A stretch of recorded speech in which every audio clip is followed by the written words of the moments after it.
Assalamualaikum warahmatullahi wabarakatuh. Alhamdulillahi rabbil alamin. Wassalatu wassalamu ala sayyidina Muhammadin sayyidil anbiya'il mursalin wa ala alihi wa sahbihi wa sallim ajma'in wa ba'd. Saudara-saudara yang dirahmati Allah Subhanahu wa taala. Islam adalah agama yang menyeluruh, agama yang sempurna, menjelaskan segala sesuatu, termasuk dalam persoalan kepemimpinan dan kenegaraan. Dan perkara tersebut bukan hanya dijelaskan, tetapi juga wajib diterapkan dan diamalkan. Bahkan Islam mengkaitkan pengamalan terhadap perkara tersebut itu dikaitkan dengan keimanan. Di antara yang jelas menerangkan perkara ini adalah firman Allah SWT dalam surah An-Nisa ayat 59. Di dalam ayat tersebut Allah SWT berfirman, Ya ayyuhalladzina amanu ati'ullaha wa ati'ur rasula wa ulil amri minkum. Wahai orang-orang yang beriman, taatlah kalian kepada Allah dan taatlah kalian kepada Rasul dan ulil amri di antara kalian.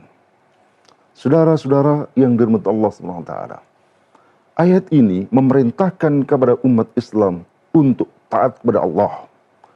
Ya, tidak ada perbedaan. Yang dimaksud adalah mentaati Allah SWT dalam segala perintah dan larangannya. Mentaati Rasul, yakni menjalankan semua perintah dan larangannya yang ada dalam sunnahnya. Wa ulil amri minkum. Siapa ulil amri ini? Menurut Imam Al-Qurtubi, mereka adalah al-umara. Dan menurut beliau, ini adalah merupakan pendapat jumhur ulama, merupakan pendapat jumhur. Dan pendapat ini juga yang dipilih oleh Imam At-Tabari. Beliau katakan bahwa ulil amri minkum adalah al-umara'u wal bullah. Mereka adalah para amir, para pemimpin, dan para wali. Saudara-saudara yang dirahmati Allah SWT, hal yang sangat penting dalam ayat ini bukan hanya bicara tentang perintah untuk mentaati ulil amri, tetapi ayat ini juga menjelaskan kepada kita ulil amri macam apa yang wajib untuk ditaati itu. Pertama, mereka wajiblah seorang muslim. Mengapa? Karena dalam ayat ini tidak hanya disebutkan wa ulil amri, tetapi dilanjutkan minkum, di antara kalian. Yani, kalian itu siapa? Yani kembali kepada awal ayat-ayat ini, yani alladzina amanu. Yani minkum minalladzina amanu minal mu'minin. Oleh karena itu para ulama menjadikan ayat ini sebagai dalil tentang wajibnya seorang pemimpin beragama Islam. Apakah hanya itu? Tidak. Justru yang tidak kalah pentingnya, ulil amri yang diperintahkan Allah Subhanahu wa taala untuk ditaati itu adalah ulil amri yang menjalankan ketaatan kepada Allah dan Rasulnya, yang menjalankan syariahnya. Mengapa demikian? Karena dalam ayat ini disebutkan, Ya ayyuhalladzina amanu, wahai orang-orang yang beriman. Siapa orang beriman? Semua yang beriman, termasuk mereka adalah ulil amri. Ulil amri minkum, ulil amri minal ladzina amanu minal mu'minin.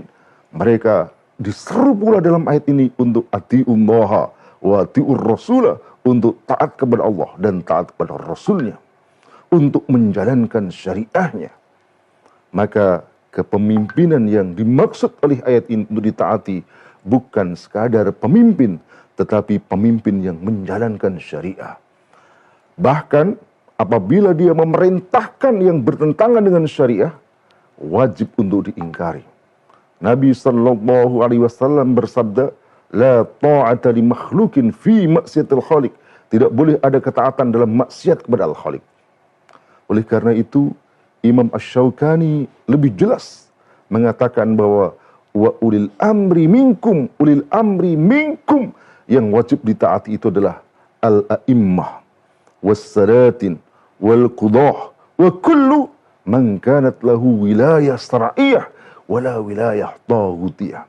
Bahwa ulil amri yang dimaksudkan dengan ayat ini adalah al-a'immah, para imam, wassalatin, para sultan, wal qudah, para qadhi, wa kullu man kanat lahu wilayah syariah, dan semua yang mengemban kepemimpinan secara syar'i, yang menjalankan syariah, wala wilayah tauhidiyah, dan bukan kepemimpinan tauhidiyah yang tidak menjalankan syariah.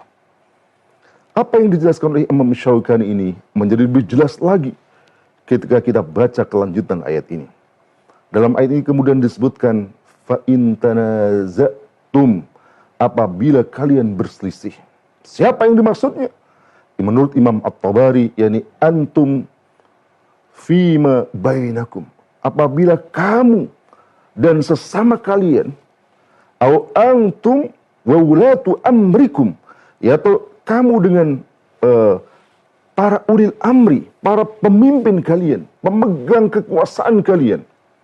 Jadi apabila terjadi perselisihan antara sesama rakyat atau rakyat dengan penguasa, maka dalam ayat ini solusinya bukan kepada penguasa, bukan juga kepada rakyat, tetapi farudduhu ilallahi war rasul, kembalikanlah perkara yang berselisihkan itu kepada Allah dan Rasulnya, ai ilal kitabi was sunnah, yakni kepada Alkitab dan Sunnah. Saudara-saudara yang dirahmati Allah SWT, yang bisa memenuhi kriteria ayat ini adalah kepemimpinan dalam sistem khilafah. Kenapa? Karena khilafah diangkat mereka untuk menjalankan syariat, bukan untuk menjalankan yang lainnya. Imam Al-Mawardi misalnya dalam kitabnya Al-Ahkamus Sultaniyah, beliau mendefinisikan bahwa al-imamah mawdu'atun li khilafatin nubuwah fi hirasatid dini wa siyasatid dunya. Beliau katakan bahwa al-imamah, kepemimpinan itu mawdu'ah, mereka diposisikan, mereka dijadikan li khilafatin nubuwah, untuk mengganti kenabian, bukan mengganti sebagai nabi, bukan mengganti sebagai rasul, karena tidak ada nabi dan tidak rasul setelah beliau, tetapi mengganti tugas beliau sebagai nabi dan rasul. Apa tugasnya? Yani fi khirasatid dini wa siyasatid dunya, untuk menjaga urusan agama dan mengatur urusan keduniaan. Imam Al-Ghazali kemudian menjelaskan minimal 10 tugas yang harus kerjakan seorang imam, seorang khalifah. Yang beliau katakan dalam hal yang pertama itu adalah menjaga kemurnian Islam. Kemudian yang lain disebutkan iqamatul hudud, menegakkan hudud dan seterusnya. Itulah khilafah yang memang mereka menjalankan syariah. Ayat ini dengan jelas bahwa khilafah, ayat ini dengan jelas menunjukkan bahwa kedaulatan, yakni as-sultanul a'la, kedaulatan, yakni kekuasaan tertinggi, bukan rakyat, bukan penguasa, tetapi syariah.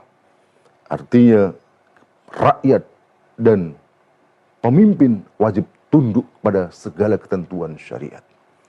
Saudara-saudara yang dirahmati Allah Subhanahu wa taala, yang menarik dalam ayat ini, setelah bicara tentang iman, lalu bicara tentang keimanan. Apa itu? In kuntum tu'minuna billahi wal yaumil akhir. Apabila kalian benar-benar beriman kepada Allah dan hari akhir. Saudara-saudara yang dirahmati Allah SWT, ketika mengomentari ayat ini, Imam Al-Baydawi mengatakan, fa innal imana yujibu dzalika. Jadi keimanan itu mewajibkan hal itu, mewajibkan untuk mengembalikan segala urusan yang dipersisihkan kepada syariah, kepada Alkitab dan Sunnah. Hal yang tidak jauh berbeda. Imam Al-Qurtubi juga mengatakan bahwa siapa yang tidak mengembalikan perkara yang dipersisihkan itu, maka ikhtalla imanuhu, maka terganggulah keimanannya. Bahkan lebih tegas lagi, Imam Ibnu Katsir dalam tafsirnya mengatakan, beliau katakan, fadalla ala man lam yatahakam fi majalin niza' ilal kitabi was sunnah wala yarji ilaihima fi dhalika falaysa mu'minan billahi wala bil yaumil akhir. Beliau katakan bahwa barang siapa yang tidak memutuskan perkara dalam perkara yang mereka berselisih tentangnya, ilal kitab was sunnah, kepada kitab dan sunnah, dan tidak mengembalikan perkara itu kepada keduanya, falaisa mu'minan billahi wala bil yaumil akhir. Maka kata Ibnu Katsir, mereka bukan termasuk orang yang beriman kepada Allah dan hari akhir. Saudara-saudara yang dirahmati Allah SWT, maka jelaslah dalam ayat ini perkara pemerintahan, kepemimpinan, kenegaraan dalam Islam itu bukan perkara yang lepas. Inilah bagian yang diatur oleh Islam. Bahkan Islam mengkaitkan semua itu dengan keimanan. Semoga bermanfaat. Assalamualaikum warahmatullahi wabarakatuh.